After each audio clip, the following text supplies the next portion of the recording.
ਸੂਰਤ ਰਾਗ ਵਿੱਚ ਧੰਨ ਧੰਨ ਸ਼੍ਰੀ ਗੁਰੂ ਅਰਜਨ ਦੇਵ ਜੀ ਬਖਸ਼ਿਸ਼ ਕਰ ਰਹੇ ਹਨ ਜੀ। ਸੂਰਤ ਮਹੱਲਾ ਪੰਜਵਾਂ। ਭਇਓ ਕਿਰਪਾਲ ਦੀਨ ਦੁਖ ਭੰਜਨ, ਆਪੇ ਸਭ ਬਿਦ ਥਾਟੀ। ਭਇਓ ਕਿਰਪਾਲ, ਕਿਰਪਾਲ ਹੈ ਉਹ, ਦਇਆਵਾਨ ਹੈ। ਦੀਨ ਦੁਖ ਭੰਜਨ, ਗਰੀਬਾਂ ਦੇ ਦੁੱਖ ਨਾਸ ਕਰਨ ਵਾਲਾ ਹੈ। ਭੰਜਨ ਮਤਲਬ ਨਾਸ ਕਰਨ ਦੇ ਨੇ। ਆਪੇ ਸਭ ਬਿਦ, ਸਭ ਮਤਲਬ ਸਾਰੀ ਵਿਉਂਤ ਜੋ ਸ੍ਰਿਸ਼ਟੀ ਚੱਲ ਰਹੀ ਹੈ ਉਹਦੀ ਸਾਰੀ ਦੀ ਵਿਉਂਤ, ਸਾਰੀ ਦੀ ਪਲਾਨਿੰਗ। ਥਾਟੀ ਮਤਲਬ ਬਣਾਈ। ਹੇ ਭਾਈ, ਗਰੀਬਾਂ ਦੇ ਦੁੱਖ ਨਾਸ ਕਰਨ ਵਾਲਾ ਪਰਮਾਤਮਾ ਆਪਣੇ ਸੇਵਕਾਂ ਉੱਤੇ ਸਦਾ ਦਇਆਵਾਨ ਹੁੰਦਾ ਆਇਆ ਹੈ, ਕਿਉਂਕਿ ਸੇਵਕਾਂ ਨੂੰ ਹੀ ਉਹਦੀ ਦਇਆ ਕਮਾਉਣੀ ਆਉਂਦੀ ਹੈ। ਜਿਹੜਾ ਮੇਰੇ ਵਰਗਾ ਦਇਆ ਕਮਾਉਣੀ ਚਾਹੁੰਦਾ ਹੀ ਨਹੀਂ ਤਾਂ ਉਹਨੂੰ ਕਿੱਥੋਂ ਕਮਾਉਣੀ ਆਊਗੀ। ਕਹਿੰਦਾ ਉਹਨੇ ਆਪੇ ਹੀ ਆਪਣੇ ਸੇਵਕਾਂ ਦੀ ਰੱਖਿਆ ਕਰਨ ਦੀ ਸਾਰੀ ਵਿਉਂਤ ਬਣਾਈ ਹੁੰਦੀ ਹੈ। ਇਹ ਉਹਦੀ ਵਿਉਂਤ ਆ। ਉਹ ਤਾਂ ਸਦਾ ਕਿਰਪਾਲੂ ਹੈ, ਸਦਾ ਦਇਆਵਾਨ ਹੈ, ਪਰ ਉਹਦੀ ਵਿਉਂਤ ਹੈ ਵੀ ਕਿਹੜੀ ਵਿਉਂਤ ਨਾਲ ਅਸੀਂ ਉਹਦੀ ਦਇਆ ਕਮਾ ਸਕਦੇ ਹਾਂ। ਤੇ ਉਹ ਵਿਉਂਤ ਸਾਨੂੰ ਕੇਵਲ ਤੇ ਕੇਵਲ ਸ਼ਬਦ ਗੁਰੂ, ਜਦੋਂ ਅਸੀਂ ਸ਼ਬਦ ਨੂੰ ਵਿਚਾਰਾਂਗੇ, ਸਮਝਾਂਗੇ, ਉਹਦੇ ਤੇ ਚੱਲਣ ਦੀ ਕੋਸ਼ਿਸ਼ ਕਰਾਂਗੇ, ਸ਼ਬਦ ਗੁਰੂ ਸੋਝੀ ਬਖਸ਼ਿਸ਼ ਕਰਦੇ ਉਸ ਵਿਉਂਤ ਦੀ। ਕਿਉਂਕਿ ਉਹ ਕ੍ਰੀਏਟਰ ਹੈ, ਉਹ ਇੰਜੀਨੀਅਰ ਹੈ ਸਾਰੀ ਸ੍ਰਿਸ਼ਟੀ ਦਾ। ਤੇ ਜਿਹੜੇ ਇੰਜੀਨੀਅਰ ਨੇ ਇੱਕ ਪੁਰਜਾ ਬਣਾਇਆ ਹੁੰਦਾ ਨਾ, ਉਹ ਨਹੀਂ ਪਤਾ ਹੁੰਦਾ ਉਸ ਪੁਰਜੇ 'ਚ ਕਿੱਥੇ ਕੀ ਫਿੱਟ ਹੁੰਦਾ, ਕਿਹੜੇ ਪੁਰਜੇ ਨੂੰ ਕਿਵੇਂ ਠੀਕ ਕੀਤਾ ਜਾ ਸਕਦਾ ਜੇ ਉਹ ਗਲਤ ਹੋ ਗਿਆ, ਖਰਾਬ ਹੋ ਗਿਆ ਤਾਂ। ਤੇ ਹੁਣ ਅਸੀਂ ਉਹਦੇ ਪੁਰਜੇ ਆ, ਜਿੱਥੋਂ ਖਰਾਬ ਹੋ ਗਿਆ, ਸਾਡਾ ਮਨ ਖਰਾਬ ਹੋ ਗਿਆ, ਤਾਂ ਉਹ ਕ੍ਰੀਏਟਰ ਹੀ ਜਾਣਦਾ ਹੈ ਕਿ ਇਹ ਮਨ ਨੂੰ ਠੀਕ ਕਿਵੇਂ ਕਰਨਾ। ਜਿਹੜੇ ਇੰਜੀਨੀਅਰ ਨੇ ਬਣਾਇਆ ਉਹੀ ਇੰਜੀਨੀਅਰ ਜਾਣਦਾ। ਉਹ ਨਾਲ ਇੱਕ ਬੁਕਲੈਟ ਦਿੰਦੇ ਹੁੰਦੇ ਆ ਨਾ ਇੰਜੀਨੀਅਰ ਸਾਰੇ, ਜਿਹੜੇ ਆਪਦੀ ਇੱਕ ਕਾਰ, ਕੋਈ ਵੀ ਡਿਵਾਈਸ ਜਿਹੜਾ ਡਰਾਈਵ ਕਰ ਦਿੰਦੇ ਆ, ਆਪਦਾ ਬਣਾ ਦਿੰਦੇ ਆ, ਠੀਕ ਹੈ, ਉਹਦੀਆਂ ਇੰਸਟਰਕਸ਼ਨਸ ਦਿੰਦੇ ਆ ਸਾਨੂੰ ਵੀ ਇਹਨੂੰ ਜੇ ਠੀਕ ਕਰਨਾ ਆਈ ਹੈ। ਉਵੇਂ ਉਸ ਕ੍ਰੀਏਟਰ ਨੇ, ਉਸ ਰਚਨਹਾਰੇ ਨੇ, ਉਸ ਕਰਤੇ ਨੇ ਆਪਣੀ ਉਹਦੀ ਜ਼ੁਬਾਨ ਦੀ, ਉਹਦੀ ਬਾਣੀ, ਧੁਰ ਕੀ ਬਾਣੀ ਸਾਨੂੰ ਧੰਨ ਧੰਨ ਸ਼੍ਰੀ ਗੁਰੂ ਗ੍ਰੰਥ ਸਾਹਿਬ ਜੀ ਦੇ ਰੂਪ ਵਿੱਚ ਸਾਜ ਕੇ ਦਿੱਤੀ ਹੈ ਵੀ ਇਹਨੂੰ ਪੜ੍ਹ ਲਿਓ। ਤੇ ਉਹ ਕਰਤੇ ਤੇ ਜਿਹੜੀ ਵਿਉਂਤਾਂ ਹੈ, ਕਿਉਂ ਅਸੀਂ ਇੱਥੇ ਆਏ ਹਾਂ, ਕੀ ਸਾਡਾ ਮਨੁੱਖਾ ਜੀਵਨ ਦਾ ਮਕਸਦ ਹੈ, ਕੀ ਕਰਨ ਆਏ ਹਾਂ, ਕਿਹੜੀ ਵਿਧੀ ਨਾਲ ਕਰਨਾ ਹੈ, ਸਭ ਕੁਝ ਸਮਝਾਇਆ। ਉਹਦੀ ਵਿਉਂਤ ਬਣਾਈ ਹੋਈ ਹੈ। ਖਿਨ ਮੈਂ ਰਾਖ ਲਿਓ ਜਨ ਆਪਣਾ, ਗੁਰ ਪੂਰੇ ਬੇੜੀ ਕਾਟੀ। ਕਹਿੰਦੇ ਫਿਰ ਆਪਦੇ ਜਨ ਦੀ, ਆਪਦੇ ਸੇਵਕ ਦੀ, ਉਹਨੂੰ ਤਾਂ ਕਹਿੰਦੇ ਇੱਕ ਖਿਨ ਵਿੱਚ, ਇੱਕ ਪਲਕ ਝਪਕਣ ਜਿੰਨੇ ਸਮੇਂ ਵਿੱਚ ਵੀ ਬਚਾ ਲੈਂਦਾ। ਜਦੋਂ ਮਿਹਰ ਕਰਦਾ ਨਾ, ਵਿਕਾਰਾਂ ਚੋਂ ਹੀ ਖਿੱਚ ਲੈਂਦਾ। ਬਸ ਇੱਕ ਬੱਚਾ ਅੱਗ ਨੂੰ ਹੱਥ ਪਾਉਣ ਲੱਗੇ ਨਾ ਤੇ ਮਦਰ ਦੇਖਦੀ, ਮਦਰ ਆਈ ਖਿੱਚ ਲੈਂਦੀ ਹੈ ਬਸ ਉਹਨੂੰ ਪਿੱਛੇ ਹੀ। ਆਈ ਹੈ ਫਿਰ ਜਿਹੜੀ ਮਾਇਆ ਦੇ ਅੱਗ 'ਚ ਅਸੀਂ, ਜਿੱਥੇ ਅਸੀਂ ਅੱਗ 'ਚ ਸੜਦੇ ਜਾਂਦੇ ਨਾ, ਤੇ ਆਈ ਖਿੱਚ ਕੇ ਬਚਾ ਲੈਂਦਾ, ਫਿਰ ਖਿੰਨ 'ਚ ਹੀ ਖਿੱਚ ਲੈਂਦਾ। ਕਹਿੰਦੇ ਗੁਰ ਪੂਰੇ ਬੇੜੀ ਕਾਟੀ, ਪੂਰੇ ਗੁਰੂ ਨੇ ਸੇਵਕਾਂ ਦੇ ਦੁੱਖ ਕਲੇਸ਼ਾਂ ਦੀ ਬੇੜੀ ਕੱਟ ਦਿੱਤੀ। ਪੂਰੇ ਗੁਰੂ ਧੰਨ ਧੰਨ ਸ਼੍ਰੀ ਗੁਰੂ ਗ੍ਰੰਥ ਸਾਹਿਬ ਜੀ ਇਹ ਬੇੜੀ ਕੱਟਣ ਦਾ ਸਾਨੂੰ ਰਸਤਾ ਦੱਸਦੇ, ਵਿਧੀ ਦੱਸਦੇ, ਵਿਉਂਤ ਦੱਸਦੇ ਹੈ। ਪਰ ਵਿਉਂਤ ਕਦੋਂ ਆਊਗੀ? ਜਦੋਂ ਗੁਰੂ ਦੀ ਬਾਣੀ ਨੂੰ ਵਿਚਾਰਾਂਗੇ, ਸਮਝਾਂਗੇ। ਜਦੋਂ ਸਾਨੂੰ ਪਤਾ ਹੀ ਨਹੀਂ, ਸਮਝ ਹੀ ਨਹੀਂ, ਫਿਰ ਤਾਂ ਪੜ੍ਹ ਕੇ ਛੱਡ ਦਿਆਂਗੇ। ਤੇ ਹੁਣ ਇੱਕ ਨਕਸ਼ਾ ਹੋਵੇ ਤੇ ਉਹਨੂੰ ਅਸੀਂ ਪੜ੍ਹ ਕੇ ਛੱਡ ਦਈਏ, ਉਹਦੇ ਤੇ ਤੁਰੀਏ ਹੈ ਨਾ, ਉਹਨੂੰ ਸਮਝੀਏ ਹੈ ਨਾ, ਤਾਂ ਕੀ ਫਾਇਦਾ ਉਹਦਾ। ਮੇਰੇ ਮਨ ਗੁਰ ਗੋਬਿੰਦ ਸਦਾ ਧਿਆਈਏ। ਹੇ ਮੇਰੇ ਮਨਾ, ਸਦਾ ਗੁਰੂ ਦਾ ਧਿਆਨ ਧਰਨਾ ਚਾਹੀਦਾ, ਸਦਾ ਉਸ ਗੋਬਿੰਦ ਦਾ, ਸ੍ਰਿਸ਼ਟੀ ਦੇ ਪਾਲਣ ਦਾ। ਗੋਬਿੰਦ ਕੌਣ ਹੈ? ਧਰਤੀ ਦਾ ਮਾਲਕ, ਹਰੀ ਪਰਮਾਤਮਾ। ਕਹਿੰਦੇ ਉਹਦਾ ਨਾਮ ਸਿਮਰਨਾ ਚਾਹੀਦਾ। ਸਗਲ ਕਲੇਸ਼ ਮਿਟੈ ਇਸ ਤਨ ਤੇ, ਮਨ ਚਿੰਦਿਆ ਫਲ ਪਾਈਏ ਰਹਾਓ। ਤੇ ਜੇ ਗੁਰੂ ਸਾਹਿਬ ਨੂੰ ਪੁੱਛੀਏ ਵੀ ਜੇ ਅਸੀਂ ਉਹਦਾ ਧਿਆਨ ਧਰਦੇ, ਉਹਦੀ ਸਿਫਤ ਸਲਾਹ ਕਰਦੇ ਹਾਂ, ਪਰਮਾਤਮਾ ਦਾ ਨਾਮ ਸਿਮਰਦੇ ਹਾਂ, ਤਾਂ ਫਿਰ ਕੀ ਹੋਊਗਾ? ਗੁਰੂ ਸਾਹਿਬ ਕਹਿੰਦੇ ਫਿਰ ਇਹਦੇ ਨਾਲ ਇਹ ਉਦਮ ਕੀਤਿਆਂ ਤੁਹਾਡੇ ਸਰੀਰ ਵਿੱਚੋਂ ਸਾਰੇ ਦੁੱਖ ਕਲੇਸ਼ ਮਿਟ ਜਾਣਗੇ। ਤੇ ਮਨ ਮੰਗੀ ਮੁਰਾਦ ਹਾਸਲ ਕਰ ਲਓਗੇ। ਮਨ ਚਿੰਦਿਆ ਫਲ ਪਾਈਏ। ਚਿੰਦਿਆ ਮਤਲਬ ਚਿਤਵਿਆ, ਜਿਹੜੀ ਮਨ ਦੇ ਵਿੱਚ ਇੱਛਾ ਉੱਠੀ ਨਾ ਉਹ ਪੂਰੀ ਹੋ ਜਾਣੀ ਹੈ। ਤੇ ਹੁਣ ਮਨ ਦੇ ਵਿੱਚ ਇੱਛਾ ਕਿਹੜੀ ਉੱਠਣੀ ਚਾਹੀਦੀ ਹੈ? ਉਸ ਪਰਮਾਤਮਾ ਨੂੰ ਪਾਉਣ ਦੀ, ਉਸ ਗੋਬਿੰਦ ਨੂੰ ਪਾਉਣ ਦੀ, ਉਸ ਗੋਬਿੰਦ ਨੂੰ ਮਿਲਣ ਦੀ। ਕਿਉਂਕਿ ਜੀਵਤਿਆਂ ਜੀ ਹੀ ਮਿਲਣਾ, ਮਰਨ ਪਿੱਛੋਂ ਭੋਗ ਪਾ ਕੇ ਅਰਦਾਸਾਂ ਕਰਕੇ ਕਿਸੇ ਦਾ ਕੋਈ ਮੇਲ ਨਹੀਂ ਹੁੰਦਾ। ਉਦੋਂ ਤਾਂ ਫਿਰ ਜਾ ਕੇ ਹਿਸਾਬ ਹੀ ਦੇਣੇ ਪੈਂਦੇ ਮੇਰੇ ਵਰਗੇ ਨੂੰ। ਤੇ ਜੇ ਜਿਉਂਦੇ ਜੀ ਮਰ ਲਈਏ, ਜਿਉਂਦੇ ਜੀ ਆਤਮਿਕ ਤੌਰ ਤੇ ਜਿਉ ਲਈਏ ਤੇ ਮਾਇਆ ਨਗਰੀ ਵੱਲੋਂ ਮਾਰ ਲਈਏ ਆਪਦੇ ਮਨ ਨੂੰ, ਫਿਰ ਜੀਵਤਿਆਂ ਮਰਨਾ ਹੁੰਦਾ, ਫਿਰ ਮਨ ਚਿੰਦਿਆ ਫਲ ਪਾਇਆ ਜਾਂਦਾ। ਕਿਉਂਕਿ ਮਨ ਚਿੰਦਿਆ ਫਲ ਹੀ ਸਾਡਾ ਉਸ ਪਰਮਾਤਮਾ ਨੂੰ ਪਾਉਣਾ ਹੈ। ਉਹੀ ਸਾਡਾ ਆਖਰੀ ਤੇ ਉੱਤਮ ਟੀਚਾ ਹੈ, ਜਿੱਥੇ ਤੱਕ ਅਸੀਂ ਜਿਉਂਦੇ ਜੀ ਪਹੁੰਚਣਾ, ਮਰ ਕੇ ਨਹੀਂ ਪਹੁੰਚਿਆ ਜਾ ਸਕਦਾ। ਜੀ ਜੰਤ ਜਾ ਕੇ ਸਭ ਕੀਨੇ, ਪ੍ਰਭ ਉੱਚਾ ਅਗਮ ਅਪਾਰਾ। ਕੀਨੇ ਮਤਲਬ ਪੈਦਾ ਕੀਤੇ ਹੋਏ, ਅਗਮ ਮਤਲਬ ਅਪਹੁੰਚ। ਵਾਹਿਗੁਰੂ। ਅਪਾਰਾ ਮਤਲਬ ਬੇਅੰਤ।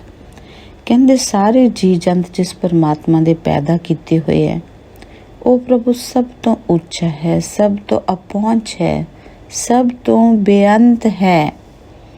ਸਾਧ ਸੰਗ ਨਾਨਕ ਨਾਮ ਧਿਆਇਆ, ਮੁਖ ਉਜਲ ਭਏ ਦਰਬਾਰਾ। ਸਾਧ ਸੰਗਤ ਵਿੱਚ ਬੈਠ ਕੇ, ਮੁਖ ਉਜਲ ਮਤਲਬ ਉਜਲ ਮੂੰਹ ਵਾਲੇ, ਸੁਰਖਰੂ। ਦਰਬਾਰਾ ਕੀ ਹੈ? ਪ੍ਰਭੂ ਦਾ ਦਰਬਾਰ, ਪ੍ਰਭੂ ਦੀ ਹਜ਼ੂਰੀ। ਪੰਜਵੇਂ ਨਾਨਕ ਕਹਿੰਦੇ, ਹੇ ਨਾਨਕ, ਜਿਨ੍ਹਾਂ ਮਨੁੱਖਾਂ ਨੇ ਗੁਰੂ ਦੀ ਸ਼ਰਨ ਪੈ ਕੇ ਉਸ ਪਰਮਾਤਮਾ ਦਾ ਨਾਮ ਸਿਮਰਿਆ, ਉਸ ਪਰਮਾਤਮਾ ਦੀ ਹਜ਼ੂਰੀ ਵਿੱਚ ਸੁਰਖਰੂ ਹੋ ਗਏ। ਕਹਿੰਦੇ ਉਹ ਜਿਹੜੇ ਸਿਮਰਨਗੇ ਉਹੀ ਉਹਦੀ ਹਜ਼ੂਰੀ ਵਿੱਚ ਸੁਰਖਰੂ ਹੋਣਗੇ। ਮੇਰੇ ਵਰਗਾ ਜਿਹੜਾ ਇਕੱਲਾ ਪਖੰਡ ਹੀ ਕਰੀ ਜਾਊਗਾ, ਨਾਮ ਜਪਣ ਦਾ, ਬਾਣੀ ਪੜ੍ਹਨ ਦਾ, ਵੀ ਇੰਨੀ ਬਾਣੀ ਪੜ੍ਹਦੇ, ਇੰਨਾ ਦਸਵੰਧ ਕੱਢਦੇ ਹਾਂ ਅਸੀਂ, ਇੰਨੇ ਸਮੇਂ ਦਾ ਦਸਵੰਧ ਬਾਣੀ ਦਾ ਕੱਢਦੇ ਹਾਂ, ਉਹ ਤਾਂ ਮੈਂ ਹੀ 'ਚ ਹੀ ਰਹਿ ਗਿਆ। ਇਹ ਮੈਂ ਛੱਡਣੀ ਪਊਗੀ। ਉਸ ਤੇ ਆਉਣਾ ਪਊਗਾ। ਅਕਾਲ ਪੁਰਖ ਆਪ ਸੇਵਾ ਲੈਂਦੇ ਆ, ਆਪ ਬਖਸ਼ਿਸ਼ ਕਰਦੇ ਆ, ਆਪ ਬਾਣੀ ਪੜਵਾਉਂਦੇ ਆ।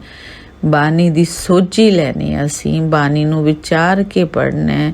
ਜਪਜੀ ਸਾਹਿਬ ਮੇਰਾ ਖਿਆਲ ਤਕਰੀਬਨ ਆਪਣੇ ਸਿੱਖ ਧਰਮ ਵਿੱਚ ਜਿਹੜੇ ਘਰੇ ਵੀ ਗੁਰਬਾਣੀ ਪੜ੍ਹੀ ਜਾਂਦੀ ਹੈ, ਜਪਜੀ ਸਾਹਿਬ ਹਰ ਕੋਈ ਪੜ੍ਹਦਾ ਹੋਣਾ। ਤੇ ਮੈਂ ਕਿਸੇ ਬਾਰੇ ਤਾਂ ਨਹੀਂ ਕਹਿ ਸਕਦੀ, ਪਰ ਮੈਨੂੰ ਪਤਾ, ਮੈਂ ਵੀ ਬੜੀ ਛੋਟੀ ਉਮਰ ਤੋਂ, ਜਦੋਂ ਤੋਂ ਉਹਦੀ ਬਖਸ਼ਿਸ਼ ਸੀਗੀ, ਚਲੋ ਪੜ੍ਹ ਰਹੀ ਸੀਗੀ, ਪਰ ਇੱਕ ਅੱਖਰ ਵੀ ਸੋਝੀ ਨਹੀਂ ਸੀ। ਤੇ ਹੁਣ ਜਦੋਂ ਕਦੇ ਵਿਚਾਰ ਕੇ ਦੇਖਦੇ ਹਾਂ ਗੁਰਬਾਣੀ, ਜਪਜੀ ਸਾਹਿਬ ਜੀ ਦੀ ਤਾਂ ਵਿਚਾਰ ਸਮਝ ਤੋਂ ਪਰੇ ਹੈ ਹਜੇ। ਜਿਵੇਂ ਜਿਵੇਂ ਗੁਰੂ ਗ੍ਰੰਥ ਸਾਹਿਬ ਜੀ ਨੂੰ ਸਮਝਦੇ ਹਾਂ, ਤਿਵੇਂ ਤਿਵੇਂ ਜਪਜੀ ਸਾਹਿਬ ਜੀ ਦੀ ਸਮਝ ਆਉਂਦੀ ਜਾਂਦੀ ਹੈ। ਤੇ ਆਪਦੇ ਆਪ ਤੇ ਲੱਖ ਲਾਹਨਤਾਂ ਹੀ ਪਾਈ ਦੀਆਂ ਵੀ ਐਵੇਂ ਇੰਨੇ ਸਾਲ ਗਵਾਤੇ, ਕੁਝ ਸਮਝ ਹੀ ਨਹੀਂ। ਗੁਰੂ ਦੀ ਗੱਲ ਤਾਂ ਸੁਣਨ ਨੂੰ ਤਿਆਰ ਨਹੀਂ ਸੀ, ਵਿਚਾਰਨ ਦੀ ਗੱਲ ਗੁਰੂ ਸਾਹਿਬ ਜਪਜੀ ਸਾਹਿਬ ਵਿੱਚ ਬਾਰ-ਬਾਰ 3 ਵਾਰ ਕਹਿੰਦੇ ਸਾਨੂੰ ਵੀ ਵਿਚਾਰੀ ਨਹੀਂ। ਅਸੀਂ ਤਾਂ ਕਿਤੇ ਕੌਣ ਵਿਚਾਰੂਗਾ, ਕਿਹਦੇ ਲਈ ਜਪਜੀ ਸਾਹਿਬ ਪੜ੍ਹ ਰਹੇ ਹਾਂ ਅਸੀਂ? ਗੁਰੂ ਸਾਹਿਬ ਦੀ ਗੱਲ ਸੁਣ ਰਹੇ ਹਾਂ। ਗੁਰੂ ਸਾਹਿਬ ਨੇ ਲਿਖੀ ਹੈ ਬਾਣੀ, ਤਾਂ ਉਹ ਸਾਨੂੰ ਕਹਿ ਰਿਹਾ ਇਹ ਗੱਲ ਭਾਈ ਪੜ੍ਹਨ ਵਾਲੇ ਲਈ ਹੁੰਦਾ ਨਾ। ਹੁਣ ਇੱਕ ਰਾਈਟਰ ਇੱਕ ਬੁੱਕ ਲਿਖਦਾ, ਕਿਹਦੇ ਲਈ ਲਿਖਦਾ? ਰੀਡਰ ਲਈ। ਗੁਰੂ ਸਾਹਿਬ ਜੀ ਨੇ ਜੇ ਬਾਣੀ ਲਿਖੀ ਹੈ, ਕਿਹਦੇ ਲਈ ਲਿਖੀ ਹੈ? ਸਾਡੇ ਪੜ੍ਹਨ ਵਾਲਿਆਂ ਵਾਸਤੇ। ਤੇ ਅਸੀਂ ਪੜ੍ਹ ਕੇ ਛੱਡ ਦਿੱਤੀ, ਸਮਝ ਉਹਦੀ ਲਈ ਨਹੀਂ, ਸੋਝੀ ਉਹਦੀ ਲਈ ਨਹੀਂ। ਤੇ ਕਿਵੇਂ ਅਸੀਂ ਗੁਰੂ ਦੇ ਵਾਲੇ ਸਿੱਖ ਹੋ ਗਏ? ਕਿਵੇਂ ਅਸੀਂ ਗੁਰੂ ਦੇ ਮੰਨਣ ਵਾਲੇ ਹੋ ਗਏ? 40 ਸਾਲ 50 ਸਾਲ ਸਾਨੂੰ ਪੜ੍ਹਦਿਆਂ ਨੂੰ ਹੋ ਗਏ। ਅੰਗਰੇਜ਼ ਲੋਕ ਸਾਡੇ ਤੇ ਮਜ਼ਾਕ ਕਰਦੇ, ਕਹਿੰਦੇ ਤੁਸੀਂ ਇੱਕ ਗੁਟਕਾ ਸਾਹਿਬ ਰੋਜ਼ ਉਹਨੂੰ ਲੈ ਲੈਂਦੇ ਤੇ ਉਹਨੂੰ ਪੜ੍ਹੀ ਜਾਂਦੇ ਹੋ। ਇਹ ਕੀ ਤੁਹਾਡੇ ਕਹਿੰਦੇ ਉਹ ਰੀਤ ਹੈ? ਉਹ ਹੈਰਾਨ ਹੁੰਦੇ ਵੀ ਇੰਨੀ ਕੁ ਗੱਲ ਇੰਨੇ ਚਿਰ 'ਚ ਨਹੀਂ ਸਮਝ ਆਏਗੀ ਤੁਹਾਨੂੰ। ਇਸ ਗੱਲ ਦੀ ਹੈਰਾਨੀ ਉਹਨਾਂ ਤੇ। ਪੜ੍ਹੀਏ ਬਾਣੀ, ਨਿੱਤ ਪੜ੍ਹੀਏ, ਗੁਰੂ ਨਾਲ ਗੱਲਾਂ ਕਰੀਏ। ਤੇ ਸਾਡੇ ਕੋਲ ਇਸ ਗੱਲ ਦਾ ਉਹਨਾਂ ਅੱਗੇ ਕੋਈ ਜਵਾਬ ਨਹੀਂ ਵੀ ਅਸੀਂ ਕਿਉਂ ਰੋਜ਼ ਪੜ੍ਹ ਰਹੇ ਹਾਂ। ਬਸ ਮੇਰੇ ਵਰਗਾ ਕਹਿੰਦਾ ਚੰਗੀ ਹੁੰਦੀ ਤਾਂ ਪੜ੍ਹਦੇ ਨੇ। ਕੀ ਚੰਗਾ ਹੁੰਦਾ? ਕੀ ਚੰਗਿਆਈ ਅਸੀਂ ਕਮਾਈ ਉਹਦੇ 'ਚੋਂ? ਕਮਾਇਆ ਤਾਂ ਉਹਦੇ 'ਚੋਂ ਕੁਛ ਵੀ ਨਹੀਂ। ਨਾ ਮੈਲ ਗਈ ਮਨ ਦੀ, ਨਾ ਲੋਭ ਗਿਆ, ਨਾ ਹੰਕਾਰ ਗਿਆ, ਨਾ ਕਾਮ ਗਿਆ, ਨਾ ਕ੍ਰੋਧ ਗਿਆ।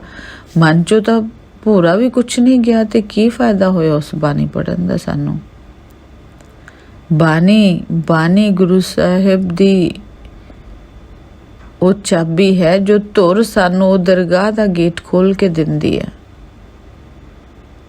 ਤੇ ਅਸੀਂ ਏਡੇ ਮੂਰਖ ਕਿ ਅਸੀਂ ਗੁਰੂ ਦੀ ਗੱਲ ਸਮਝਣ ਨੂੰ ਤਿਆਰ ਨਹੀਂ, ਵਿਚਾਰਨ ਨੂੰ ਤਿਆਰ ਨਹੀਂ। ਪਤਾ ਹੀ ਨਹੀਂ ਕਿਉਂ, ਮਤਲਬ ਇੰਨਾ ਸੌਖਾ ਲੱਗਣ ਲੱਗ ਗਿਆ ਸਾਨੂੰ ਬਾਣੀ ਪੜ੍ਹ ਕੇ ਛੱਡਣਾ ਕਿ ਔਰ ਵਿਚਾਰਨਾ ਇੰਨਾ ਔਖਾ ਲੱਗਣ ਲੱਗ ਗਿਆ ਕਿ ਅਸੀਂ ਇੱਧਰ ਵਿਚਾਰਨ ਵੱਲ ਚੱਲਦੇ ਹੀ ਨਹੀਂ ਪਏ। ਕਿਉਂ ਜੀ? ਮਨ ਨਹੀਂ ਲੱਗਦਾ ਬਾਣੀ 'ਚ, ਨੀਂਦ ਆਉਣ ਲੱਗ ਜਾਂਦੀ ਹੈ ਬਾਣੀ ਪੜ੍ਹਦੇ। ਜਦੋਂ ਵਿਚਾਰ ਨਹੀਂ ਕਰਦੇ, ਗੱਲਬਾਤ ਨਹੀਂ ਕਰਦੇ ਗੁਰੂ ਸਾਹਿਬ ਨਾਲ ਤਾਂ ਨੀਂਦ ਹੀ ਆਊਗੀ ਨਾ। ਵਿਚਾਰ ਕੇ ਦੇਖਿਓ ਨਾ, ਕਿੰਨਾ ਜੀ ਲੱਗਦਾ ਗੁਰੂ ਦੀ ਗੱਲ ਸਮਝਣ ਤੇ ਲੱਗਦਾ ਅੱਛਾ ਇਸ ਆਹ ਸ਼ਬਦ ਦਾ ਅਰਥ ਇੱਥੇ ਗੁਰੂ ਸਾਹਿਬ ਆ ਸਮਝਾ ਰਹੇ ਆ। ਫਿਰ ਗੁਰੂ ਨਾਲ ਜਦੋਂ ਗੱਲਾਂ ਹੁੰਦੀਆਂ ਨਾ, ਉਦੋਂ ਫਿਰ ਮਨ ਬੋਰ ਨਹੀਂ ਹੁੰਦਾ, ਉਦੋਂ ਬਾਣੀ 'ਚ ਮਨ ਲੱਗਦਾ ਹੈ। ਇਸ ਲਈ ਸਾਧ ਸੰਗਤ 'ਚ ਬਖਸ਼ਿਸ਼ ਤਾਂ ਉਸ ਅਕਾਲ ਪੁਰਖ ਨਹੀਂ ਕਰਨੀ ਹੈ, ਪਰ ਮਿਹਨਤ ਕਰਨਾ ਤਾਂ ਸਾਡਾ ਫਰਜ਼ ਬਣਦਾ ਨਾ। ਅਸੀਂ ਕੋਈ ਵੀ ਬਾਣੀ ਪੜ੍ਹਦੇ ਹਾਂ, ਇੱਕ ਗੱਲ ਤਾਂ ਆਪਦੇ ਆਪ ਨੂੰ ਸਮਝਾ ਸਕਦੇ ਨੇ ਕਿ ਗੁਰੂ ਸਾਨੂੰ ਇਸ ਬਾਣੀ 'ਚ ਕੋਈ ਗੱਲ ਦੱਸ ਰਹੇ ਆ, ਸਮਝੀਏ ਗੁਰੂ ਸਾਹਿਬ ਨੂੰ ਕੀ ਕਹਿ ਰਹੇ ਆ, ਤੇ ਫਿਰ ਅਸੀਂ ਉਸ ਸਮਝ ਲੈ ਕੇ ਉਹਦੇ ਤੇ ਚੱਲੀਏ।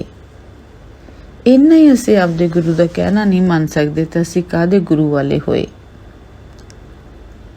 ਤੇ ਫਿਰ ਜੇ ਇਹ ਕਹਿ ਦਿੰਦੇ ਆ ਵੀ ਅੰਮ੍ਰਿਤ ਵੀ ਛਕ ਲਿਆ, ਬਾਣਾ ਵੀ ਪਾ ਲਿਆ ਅਸੀਂ, ਹਨਾ, ਪਰ ਸੂਝੀ ਹੈ ਨਹੀਂ ਗੀ, ਤੇ ਜੇ ਫਿਰ ਕਹਿ ਦਈਏ ਵੀ ਕੀ ਫਾਇਦਾ ਹੋਇਆ ਫਿਰ ਸਾਡੇ ਅੰਮ੍ਰਿਤ ਛਕਣ ਦਾ, ਗੁਰੂ ਦੀ ਗੱਲ ਤਾਂ ਅਸੀਂ ਸਮਝ ਨਹੀਂ ਰਹੇ। ਤੇ ਫਿਰ ਉਹਨਾਂ ਲੋਕਾਂ ਨੂੰ ਗੁੱਸਾ ਲੱਗਦਾ ਹੈ ਕਿ ਸਾਡੇ ਅੰਮ੍ਰਿਤ ਤੇ ਟਿੱਪਣੀ ਕਰ ਦਿੱਤੀ। ਸਾਧ ਸੰਗਤ ਜੀ ਮਾਫੀ ਚਾਹੁੰਦੀ, ਕੋਈ ਅੰਮ੍ਰਿਤ ਤੇ ਟਿੱਪਣੀ ਨਹੀਂ ਹੈ। ਗੱਲ ਇਹ ਕਿ ਜੇ ਬਾਣੇ ਵਾਲੇ ਬਣੇ ਨਾ, ਅਸੀਂ ਖੰਡੇ ਦੀ ਪੌਲ ਅਸੀਂ ਜੇ ਲਈ ਤਾਂ ਅਸੀਂ ਕਮ ਸੇ ਕਮ ਗੁਰੂ ਦੀ ਗੱਲ ਨੂੰ ਵਿਚਾਰ ਕੇ ਉਹਦੇ ਤੇ ਖਰੇ ਜ਼ਰੂਰ ਉਤਰੀਏ। ਕੋਈ ਜੇ ਦੂਰੋਂ ਕਹਿੰਦਾ ਨਾ ਕਿ ਉਹ ਗੁਰੂ ਦਾ ਸਿੱਖ ਜਾ ਰਿਹਾ, ਉਹਨੇ ਬਾਣਾ ਪਾਇਆ, ਤੇ ਉਹਦੇ ਕੋਲੇ ਬਾਣੇ ਦੇ ਨਾਲ ਬਾਣੀ ਦੀ ਸੋਝੀ ਵੀ ਜ਼ਰੂਰ ਹੋਵੇ। ਉਹ ਕੋਈ 10 ਜਾਣਿਆਂ ਨੂੰ ਅੱਗੇ ਦੱਸ ਸਕੇ, ਆਪ ਜਪੇ ਅਵਰਾ ਨਾਮ ਜਪਾਵੇ, ਨਾਮ ਦੀ ਵਿਆਖਿਆ ਕਰ ਸਕੇ, ਨਾਮ ਹੈ ਕੀ, ਤਾਂ ਫਿਰ ਕੋਈ ਜ਼ਿਆਦਾ ਮੁਸ਼ਕਿਲ ਨਹੀਂ ਹੈ ਅੱਗੇ ਸੋਝੀ ਬਖਸ਼ਿਸ਼ ਕਰਨੀ। ਬਖਸ਼ਿਸ਼ ਉਹਦੀ ਹੋਣੀ, ਅੱਗੇ ਸੋਝੀ ਅਸੀਂ ਇੱਕ ਦੂਜੇ ਨੂੰ ਦੇਣੀ ਹੈ ਨਾ। ਫਰਕ ਪੈ ਰਿਹਾ ਹੁਣ, ਪਹਿਲਾਂ ਬਿਲਕੁਲ ਵੀ ਪਤਾ ਨਹੀਂ ਸੀ ਵੀ ਵਿਚਾਰਨਾ ਹੁੰਦਾ ਕਿ ਇਹ ਵੀ ਵਿਚਾਰਨਾ ਹੀ ਹੈ, ਪਤਾ ਹੀ ਨਹੀਂ ਸੀ ਗਿਆ।